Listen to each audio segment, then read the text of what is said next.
بسم اللہ الرحمن الرحیم۔ رات کو برتن صاف نہ کرنے کا کیا نقصانات ہے، اور اگر آپ کے ذہن میں بھی یہ سوالات اٹک رہے ہیں،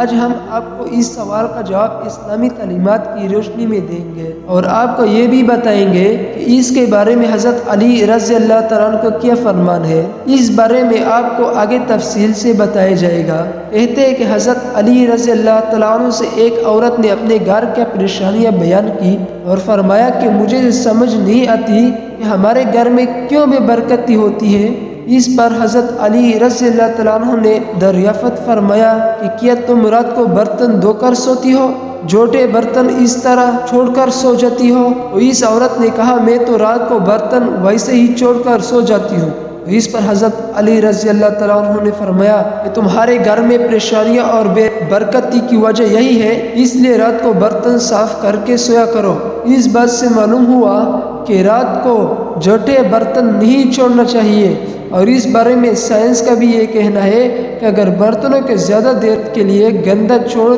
دیا جائے تو ان سے نقصان دہ قسم یہ بیکٹیریا پیدا ہو سکتے ہیں جو کہ مختلف بیماریوں کا سبب بن سکتے ہیں۔ اور ظاہر سی بات ہے کہ جب برتنوں میں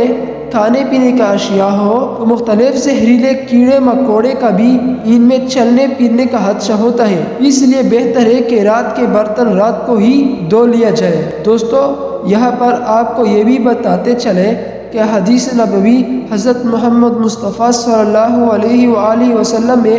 ایسی کوئی تعلیم سامنے نہیں آئی ہے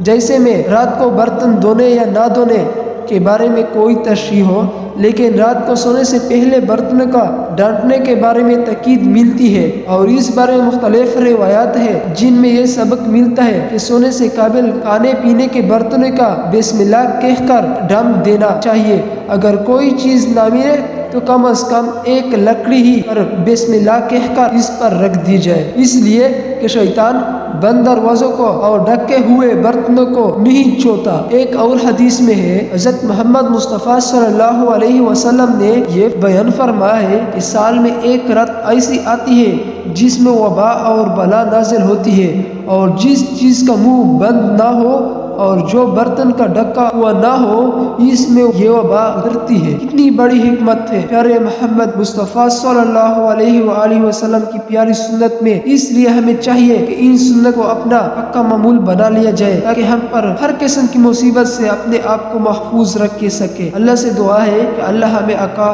حضرت محمد مصطفیٰ صلی اللہ علیہ وآلہ وسلم کی تعلیمات پر عمل کی توفیق عطا فرمائے، آمین۔